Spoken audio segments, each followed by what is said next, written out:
जय हिंद दोस्तों। भारतीय राजनीति में कुछ केस जो सुप्रीम कोर्ट गए वो काफी महत्वपूर्ण बनकर बाहर निकले। केशवानंद भारती केस का नाम आपने सुना होगा, गोपाल नाथन केस का नाम आपने सुना, इंदिरा गांधी वर्सेस श्री नारायण केस जो है उसका नाम आपने सुना, जो आने वाले समय में भारतीय राजनीति, इंडियन पॉलिटी और इंडियन कॉन्स्टिट्यूशन की एक स्ट्रक्चर जो है वो बन के रहेगा। वर्तमान में कैसा केस एक और आया जहां एक तरफ तमिलनाडु सरकार है और दूसरी तरफ तमिलनाडु के राज्यपाल की बात की जाए तो वो भारत की राजतंत्रीय व्यवस्था में काफी महत्वपूर्ण रोल प्ले करता है। वो सेंटर का एक रिप्रेजेंटेशन है स्टेट में, पर साथ ही साथ वो एक टसल का पॉइंट बन जाता है। जहां अगर केंद्र और राज्य में सरकारें अलग अलग हैं तो केंद्र जो है वो राज्यपाल के तहत गवर्नर के थ्रू वहां के लेजिस्लेशन को इन्फ्लुएंस करने की कोशिश करता है। और वही एक रीजन होता है कि कई बार राज्य जो है वो सेंटर के विरुद्ध में आ जाते हैं सिर्फ गवर्नर के कारण। ये केस हमने केरल, तमिलनाडु, आंध्र प्रदेश, पश्चिम बंगाल, पंजाब, झारखंड ऐसे कई राज्यों में देखा जहां नॉन बीजेपी पार्टी या नॉन एनडीए की रूल है या उनका। वर्तमान में ऐसा ही केस जब तमिलनाडु सरकार ने तमिलनाडु के गवर्नर मिस्टर रवि के खिलाफ लगा दिया सुप्रीम कोर्ट में एज अ PIL, तो सुप्रीम कोर्ट ने जब उसका जजमेंट दिया तो एक नया फॉर्मेट दे दिया गवर्नर की पावर को लेके, नए रेस्ट्रिक्शंस बना दिए गवर्नर की पावर को लेके। ये जो केस की सुनवाई की गई तो इस सुनवाई में एक सिग्निफिकेंट डिसीजन सुप्रीम कोर्ट की तरफ से दिया गया, जिसमें गवर्नर RN रवि द्वारा जो 10 बिल जिसे प्रेसिडेंट के नोट के लिए कंसिडरेशन के लिए रख लिया गया, विथहोल्ड कर लिया गया, उनको लेके सुप्रीम कोर्ट ने पूरा के पूरा जजमेंट दिया। ये जजमेंट सुनाया गया bench of justice JB Pardiwala and R Madhavan की जो बेंच है उन बेंच ने, और इसमें इन्होंने भारत के लिए नई पावर्स, नया एक क्षेत्र जो है वो गवर्नर की पावर को डिफाइन कर दिया। अगर गवर्नर के बारे में चर्चा की जाए तो article 153 of Indian constitution, Bharat संविधान का अनुच्छेद 153 जो है वो सरकार को ये पावर देता है, राष्ट्रपति को ये पावर देता है कि वो हर राज्य में एक राज्यपाल की नियुक्ति करे।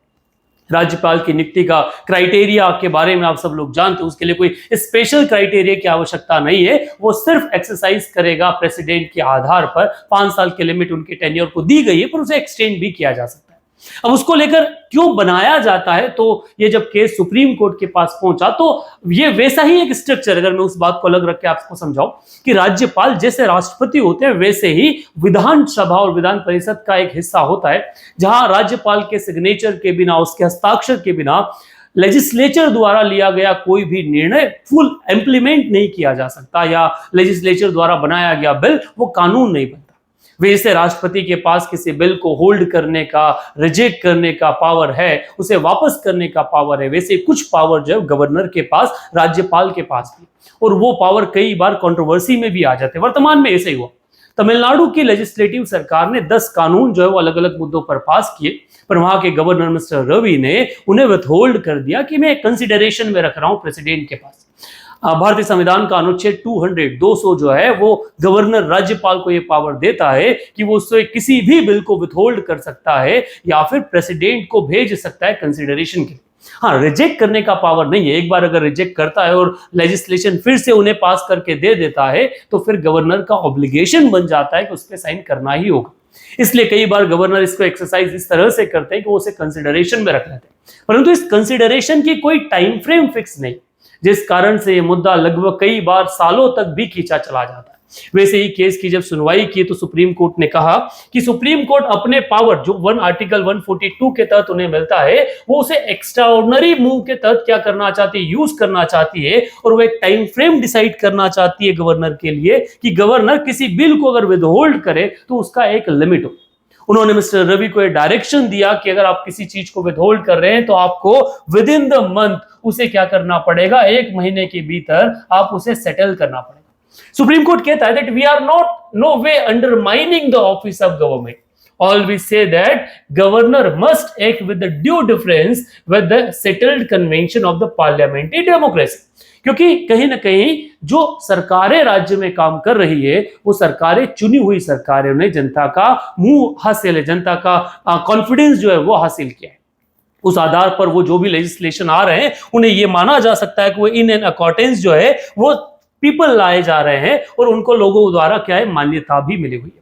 इसी तरह अगर गवर्नर क्या करता है, उनको होल्ड कर लेता है, तो कहीं ना कहीं वो वहां के जो लोग हैं, स्टेट के जो जनता है, उनके पावर को अंडरमाइन कर रहा है।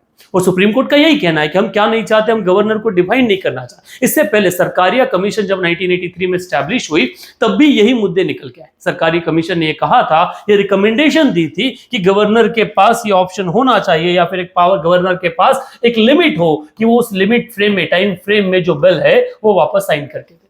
परंतु इस पूरे बीच में सुप्रीम कोर्ट का ये जजमेंट काफी महत्वपूर्ण रोल प्ले करता है। सरकारिया कमीशन की रिकमेंडेशन तो मानी गई, पर शायद सुप्रीम कोर्ट का ये जो बिल है ये मानना पड़ेगा। उनका कहना, in the time of conflict he must be the harbourer of the consensus and resolve the issue. ठीक है, उनका कहना है कि गवर्नर जो है वो एक सेटलर के रूप में काम करना चाहिए, न कि वो कॉन्फ्लिक्ट क्रिएटर के रूप में। सुप्रीम कोर्ट का ये जो जजमेंट है, इसको लेकर आप क्या ओपिनियन रखते हैं, कमेंट बॉक्स में जरूर लिखिएगा।